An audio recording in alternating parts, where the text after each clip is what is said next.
Hello ವೀಕ್ಷಕರೇ, ನಮಸ್ಕಾರ. Welcome back to ismart Rajani.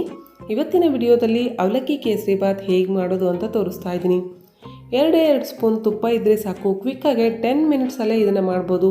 ಏನಾದರೂ ಸ್ವೀಟ್ ತಿನ್ನಬೇಕು ಅಂದ್ಕೊಂಡ್ರು, ಇಲ್ಲಾಂದರೆ ದೇವರಿಗೆ ನೈವೇದ್ಯವಾಗಿ ಇಡಬೇಕು ಅಂದ್ಕೊಂಡ್ರು ಸಹ ಪರ್ಫೆಕ್ಟ್ ರೆಸಿಪಿ ಅಂತ ಹೇಳ್ಬೋದು. ಈಗ ಈ ಅವಲಕ್ಕಿ ಕೇಸರಿ ಬಾತ್ ಮಾಡೋದಕ್ಕೆ ಗ್ಯಾಸ್ ಮೇಲೆ ಒಂದು ಫ್ರೈ ಪ್ಯಾನ್ ಇಟ್ಕೊಂಡು ಅದರಲ್ಲಿ 1 ಟೇಬಲ್ ಸ್ಪೂನ್ ತುಪ್ಪ ಹಾಕ್ಕೊಳ್ಳಿ.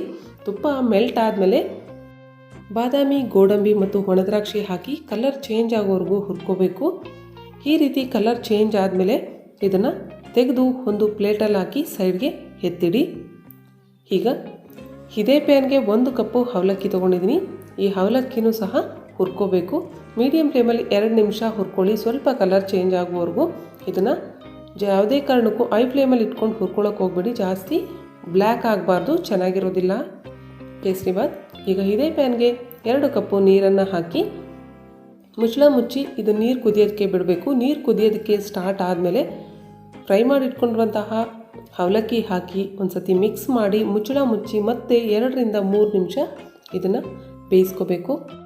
3 ನಿಮಿಷ ಆದಮೇಲೆ ಅವಲಕ್ಕಿನೂ ಸಹ ಚೆನ್ನಾಗಿ ಬೆಂದಿದೆ. ಅವಲಕ್ಕಿ ಬೇಯೋದಕ್ಕೆ ಜಾಸ್ತಿ ಟೈಮು ಬೇಕಾಗೋದಿಲ್ಲ.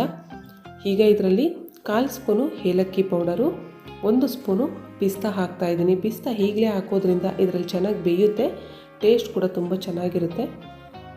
ಇದು ಆಪ್ಷನಲ್ಲು, ಇದ್ದರೆ ಹಾಕಿ, ಇಲ್ಲಾಂದರೆ ಸ್ಕಿಪ್ ಮಾಡ್ಬೋದು.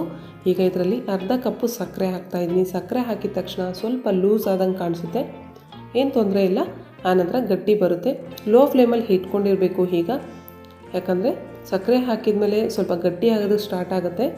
ಈಗ ಚಿಟಿಕೆಯಷ್ಟು ಫುಡ್ ಕಲರ್ ಹಾಕ್ತಾಯಿದ್ದೀನಿ. ಫುಡ್ ಕಲರ್ ಆಪ್ಷನಲ್ಲು, ಇಷ್ಟ ಇದ್ದರೆ ಹಾಕಿ, ಇಲ್ಲಾಂದರೆ ಸ್ಕಿಪ್ ಮಾಡ್ಬೋದು. ಹಾಕಿದರೆ ಕಲರ್ಫುಲ್ಲಾಗಿ ಚೆನ್ನಾಗಿ ಕಾಣುತ್ತೆ ಅಂತ ಹಾಕ್ತಾಯಿದ್ದೀನಿ.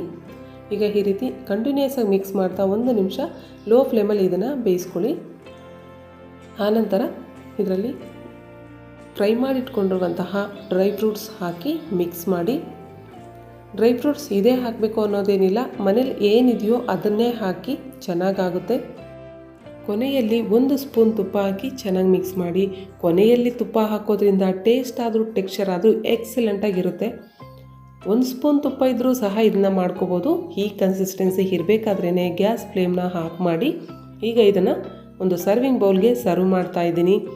ನೋಡ್ತಾ ಇದ್ರೇ ಬಾಯಲ್ಲಿ ನೀರು ಊರಿಸುತ್ತೆ ಫ್ರೆಂಡ್ಸ್.